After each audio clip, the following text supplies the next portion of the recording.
Britain and Russia are at war in everything but name, and most people have absolutely no idea it's going on. This is not the kind of war that features tanks rolling through London or air raid sirens blaring in Moscow. After all, that's, at least at the time of this video, reserved for the ongoing war in Ukraine. No, the war between the UK and Russia is a 21st century, wide-reaching geopolitical conflict happening right now across cyberspace, financial markets, undersea cables, and shadow operations spanning 3 continents. So let's dig into how this happened and how Britain can shape its future. While you were scrolling through social media this morning, Russian hackers were attempting to infiltrate British network infrastructure, much as they did almost every day since 2022. While you commuted to work, MI6 operatives were conducting covert operations that Sir Richard Moore, the agency's chief, openly admits are designed with helping Ukraine resist the Russian invasion in mind. And while you watch this video, Russian agents are likely planning what would be the 21st assassination attempt that we know of on British soil since 2022.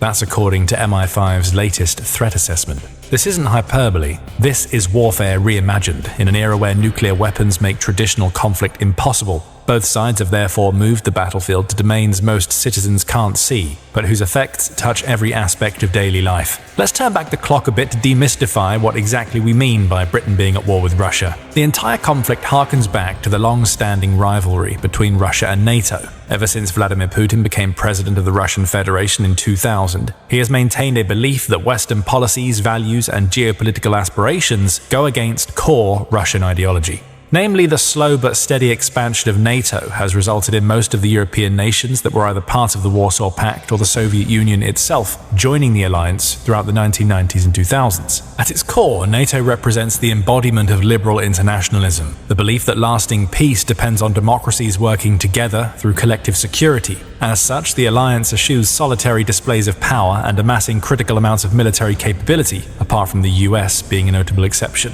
Instead, it's effectively gradually demilitarizing Europe, simply due to the fact that the alliance's combined military is the largest and most technologically and logistically capable in the world. This trend has been reversed directly due to Russia's actions, which we'll discuss a bit later. But without it, it's entirely possible that NATO would continue to rely on the US and its quality over quantity approach for its troops and military capabilities that even seep into nuclear deterrence systems. NATO saw its eastward spread as a direct continuation of this trend, removing physical and geopolitical barriers in Europe that would lead to democracy-led peace. On the other hand, Putin saw this as a direct threat to Russia's influence, eroding its presence on the world stage as one of the largest economies, exporters, and militaries. Simultaneously, Putin considered the gradual degradation or lack of significant investment in the European military as something that represented inherent weaknesses, one that he thought he would be able to exploit during his time as the leader of Russia. This conflict of interests stewed for decades, with diplomacy between Russia and NATO ebbing and flowing from a positive outlook to neutrality to what we're currently seeing as a renewed Cold War. Ultimately, when Ukraine became the next logical step of EU and NATO expansion, Russia decided that was one step too far. This resulted in a conflict that would last for well over a decade and ultimately culminate in an all-out war between Russia and Ukraine, a conflict where NATO would be practically forced to join by proxy. However, Russia wouldn't stop at threatening just Ukraine, but also try to diminish NATO's relevance and economic standing. With that in mind, instead of outright suicidal military missions, Russia turned to cyber warfare and geopolitical machinations. While the initial strikes were relatively benign, or at least underreported, they peaked in 2017 when the Russian GRU, their military intelligence service, launched what was commonly called the most destructive cyber attack in history, NotPetya. The attack primarily targeted Ukraine's infrastructure, but spilled to over 100 countries in total, and also hit some of Russia's most prominent companies, state oil firm Rosneft. It's estimated that NotPetya caused over $10 billion in global damages, crippling companies worldwide. The attack showed that Russia had the capability to hit Europe, the US, and the rest of the world where it hurts, its economic systems, supply chains, and vital companies. But that was just one attack in an entire barrage. British infrastructure faces what the National Cybersecurity Centre describes as daily attacks from Russian state actors. One notable example of successful attacks was the Star Blizzard campaign, which was a long-standing operation either directly conducted or supported by Russia since at least 2019, and which comprised UK-US trade documents that were strategically leaked before the 2019 UK general election. They hacked former International Trade Minister Liam Fox's personal communications and penetrated British anti-disinformation think tanks, Russian GRU units have maintained sustained campaigns against British organizations supporting Ukraine, employing credential guessing, spear phishing, and exploitation of Microsoft Exchange systems. But here's what makes this true warfare rather than mere espionage: the systematic targeting of critical infrastructure. Russian hackers demonstrated their capabilities against power grids in their 2015 attack on Ukraine, using malware specifically designed to attack energy systems, and that left 230,000 people in Kyiv without electricity. The same malware, called Crash Override or Industroyer, is theoretically capable of targeting Britain's power infrastructure. But apart from attempts to take down Britain's cyber defenses, the scope of this so-called shadow war has exploded beyond anything seen since the Cold War. Russian agents have conducted 20 potentially lethal plots on British soil in just 2 years, using military-grade nerve agents like Novichok, the same chemical weapon that killed British citizen Dawn Sturgis in Salisbury. Russian spy networks have infiltrated British society so thoroughly that MI5 has uncovered sleeper cells operating from seaside towns like Great Yarmouth, using hidden cameras in ties and surveillance equipment disguised as everyday objects. Russian operatives are also recruiting domestic criminal elements to conduct parts of their operations. This has the effect of reducing their capabilities and overall professionalism, as domestic actors don't have the connections and deep pocket inherent in Russia's extensive KGB-supported network. However, using Britain's people to conduct disinformation and offensive crime campaigns increases Russia's deniability and prevents local law enforcement from ever rooting out the source of the problem. Essentially, Russia has managed to perform undercover terrorist attacks on British soil, all the while using the British population as cover. British surveillance services don't have the same level of sophistication and penetration into Russia's governing centers, making this an asymmetric effort. But while cyber attacks only sporadically make the newspapers, there's another aspect of this shadow war that is even less known, but has much more tangible consequences, especially for the regular Brit. We are of course talking about economic warfare. One of the most notable examples is the economic crash fueled by the temporary energy crisis in Europe. When Russia launched their full-scale invasion of Ukraine in February 2022, one of Europe's first recourses was to try to cut off Russia's economic supply, namely by heavily reducing its dependence on Russia's oil and gas. Before the conflict, Russia supplied 38% of Europe's natural gas and 24.9% of the EU's total fuel needs. As soon as the war started, Gazprom, one of Russia's biggest exporters of oil and gas products, cut off gas pipelines from the Russian mainland to Europe, weaponizing its gas supply to create political pressure and prevent Europe from retaliating against Russia in its ongoing campaign against Ukraine. This effort didn't make much of an impact at first, as the cutoff came at the height of summer when the energy and gas requirements were at their lowest. During that time, Europe broadened its imports, bringing in Norway and the US as key trading partners to bypass its dependence on Russia. As a result, Gazprom reported a net loss of almost $7 billion in 2023, marking its first annual loss in more than 20 years. The European Union and the UK moved quickly to reduce their dependence on Russian energy. Russia's share of the bloc's total imports of natural gas fell to 19% in 2024, from 45% in 2021, while Moscow accounted for just 3% of the EU's total imports in 2024, down from 27% at the start of 2022. However, Europe's energy independence came at an enormous cost, and the scale of energy bill increases in the UK was historically unprecedented. Typical household energy bills increased by 54% in April 2022 and 27% in October 2022. Ofgem, the UK's Office for Gas and Fuel Markets, announced that as of October 1, 2022, a consumer on an average dual-fuel default tariff paying by direct debit would see their energy bills rise from £1,971 per year to £3,549. Other independent estimates suggested that the average taxpayer needed to shell out more than £5,000 per year on energy costs in 2023. This was a direct consequence of the UK and the rest of Europe importing vital energy products from more expensive markets, as well as Russia trying to ramp up prices to keep its war machine fed as its tactical efforts in Ukraine kept failing one after another. As a result, the cost of living increased sharply across the UK during the first year of the war, with the annual rate of inflation peaking at 11.1% in October 2022, a 41-year high. Even with subsequent economic programs to slowly reduce the cost of energy in the UK, it's likely that they won't go down to pre-war levels within the next 20 years. But while Russia waged an energy war on Europe, the UK retaliated with a trade war on its own. By November 2022, the UK imports from Russia had plummeted to just £18 million, a staggering 98.2% decrease from pre-war levels. That's millions with an M rather than the traditional billions in which bilateral trade is measured between major economies, as both the UK and Russia ranked among the top 15 economies of the world by most meaningful measures. To put that in perspective, Britain now imports more goods in a single day from Germany than it does from Russia in an entire year. This wasn't just about cutting off Russian caviar and vodka. Russia has become the most sanctioned country in the world, with over 2,300 individuals and entities subject to UK sanctions alone, in what amounts to systematic economic strangulation. The EU has implemented 18 different sanctions packages, with Britain following suit, targeting everything from oligarch yachts to semiconductor technology that powers Russian military equipment. And the most important part of this side of economic warfare is that it has been deeply asymmetric, with Britain holding the cards. Russia scrambled to find alternative markets and has been forced to rely on a shadow fleet of tankers, aging vessels with obscure ownership that are uninsured and often environmentally unsound. However, Europe had the economic and geopolitical stability to seek new markets in developed countries, specifically from its existing allies in the region. Norwegian gas replaced Russian gas. American technology replaced Russian imports. The UK's economy barely felt the disruption, while Russia's integration with the global financial system has been systematically dismantled. Think of it this way: London's financial sector, one of the world's largest, essentially locked Russian entities out of international markets overnight. Britain froze over £25 billion of Russia's assets, amounting to a sizable chunk of the latter's pre-war national defense budget. 7 major Russian banks have been cut from SWIFT, the international financial messaging network, which forced Russia to develop alternative financial systems. This resulted in the country relying on less sophisticated domestic and Chinese financial systems,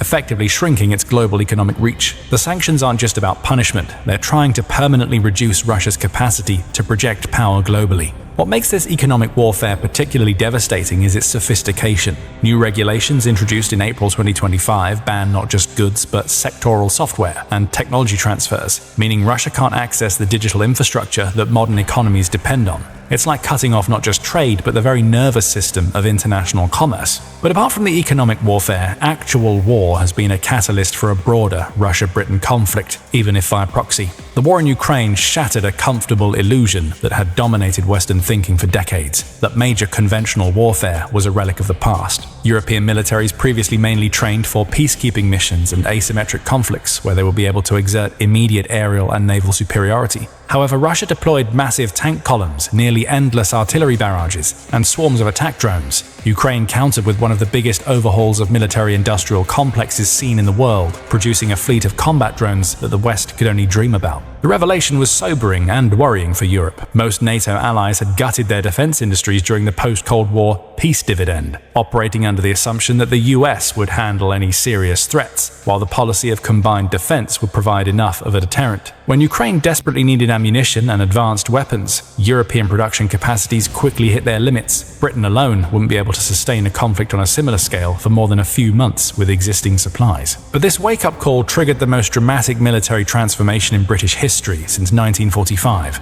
Defense Secretary John Healey announced plans for defense spending to hit 2.5% of GDP by 2027, to reach 3% in the next parliament. This is an extra £13 billion per year, based on 2025 numbers, constituting the biggest increase in defense spending since the Cold War. This isn't just about buying more tanks and planes. The UK plans to develop a 6th-generation crewed fighter jet capable of operating in tandem with drones, essentially creating a hybrid force where human pilots command swarms of autonomous aircraft. This is especially important given the prevalence of drone warfare in the war in Ukraine, significantly plummeting the costs of developing and deploying weapons where there's minimal risk to human operators involved. The Royal Navy will get a dozen new nuclear attack submarines alongside autonomous patrol ships that can operate without human crews for extended periods. The Ukrainian conflict has become NATO's, and to an extent Britain's, laboratory for next-generation warfare. UK-supplied Storm Shadow cruise missiles have proven devastatingly effective against Russian command centers hundreds of miles behind enemy lines, demonstrating the game-changing potential of precision long-range strikes. The UK has also been pivotal in supplying, structuring, and funding prototypes that would be directly deployed on the front lines to test their effectiveness in real-time situations against Russia's extant capabilities. This growth of UK military ambitions becomes more understandable when you look at it through the lens of international relations between NATO countries, specifically the US and European members. Just when Europe thought it had America's unwavering support against Russian aggression, Donald Trump's return to the presidency has triggered the most serious crisis in NATO's 75-year history.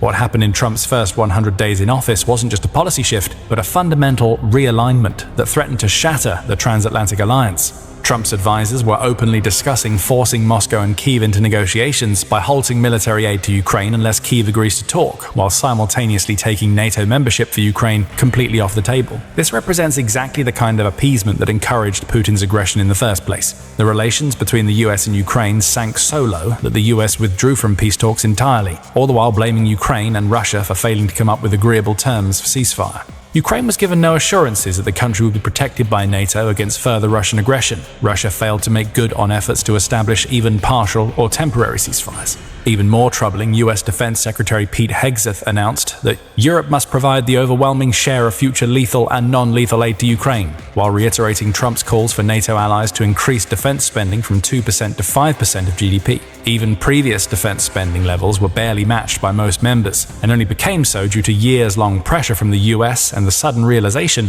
that Russia is all but waiting to exploit existing vulnerabilities in Europe's lack of military quantity. European officials have drawn parallels between Trump's approach and the disastrous 1938 speech from then UK Prime Minister Neville Chamberlain. Just as Chamberlain's concessions to Hitler encouraged further aggression under the veneer of peace in our time, Trump's willingness to accommodate Putin's demands is being interpreted in Moscow as a crucial weakness and institutional dissolution of NATO's core values. With America proving unreliable, Europe's two nuclear powers are under pressure to step into a leadership role. France and the United Kingdom possess 290 and 225 nuclear warheads respectively. That's only 515 compared to Russia's estimated 4,309, out of which 1,700 are deployed and ready to be launched on a 30-minute notice at most. On paper this looks like a mismatch. In reality, it might be enough. The mathematics of nuclear deterrence aren't about matching warhead counts, but about credible and effective retaliation. Both France and the United Kingdom should have sufficient strategic weapons to cause irreparable damage to Moscow and St. Petersburg, with weapons carried by constantly patrolling nuclear submarines that are highly likely to survive a first strike attack. Considering Russia's highly centralized power structure, it's much more susceptible to a limited salvo of nuclear warheads striking key population centers. What's historically unprecedented is how quickly this nuclear partnership has developed. In a high-stakes meeting in London on March 24, 2025, British and French military chiefs convened to chart a new course for European security, centering on a European-led coalition of the willing to provide long-term security guarantees for Ukraine. Even more dramatic is France's about-face on nuclear doctrine. President Emmanuel Macron proposed that he would be open to having France and the UK take the lead in nuclear deterrence for the entire region. He added that he wants to believe that the US, which has nuclear-armed aircraft in Europe, will remain by our side, but we need to be ready if that were not the case. This shift was partially prompted by sweeping changes in Germany's geopolitical and military goalposts. German Chancellor Friedrich Merz enacted major economic policies to boost the country's spending on national defense and rearm Europe through domestic strengthening rather than international showboating. When you stop to think about it, it makes a lot of sense. Unlike the United States, France and the United Kingdom are in Europe and can't consider their security distinct from each other or Europe as a whole. Their nuclear weapons aren't just protecting their territories. If a nuclear bomb falls on Germany, Poland, the Baltics, or Scandinavia, the repercussions will be felt in France and the UK much sooner and more than across the pond. One of the biggest obstacles that Britain needs to overcome is its past economic and political downfall, mainly due to the failure that was Brexit. Brexit was supposed to unleash global Britain, a confident, independent nation forging new relationships around the world. 5 years later, Brexit has blown up Britain's role in Europe, leaving relations with the EU awkward and its role as a major economic power uncertain. The demographic maths is brutal and unchanging. Britain has fewer than 70 million people in a world where population is power. China and India have around 1.4 billion each. Even the diminished European Union still represents 450 million people. However, crises create opportunities, and the shadow war with Russia has revealed Britain's enduring strengths. The UK is one of the leading donors to Ukraine, alongside the US and Germany, having pledged £18 billion in support between February 2022 and June 2025, of which £13 billion is for military assistance. More importantly, Britain has demonstrated an ability to lead international coalitions and shape global responses to aggression. Britain's financial sector remains one of the world's 3 largest as the London stock market keeps chugging. The country's intelligence services are globally respected. These are the building blocks of soft power that can amplify military and diplomatic influence far beyond what Britain's population would suggest. And in a proxy war between 2 countries or alliances, like the one happening between Russia and Britain, or the entirety of NATO, it's the projection of power that matters most.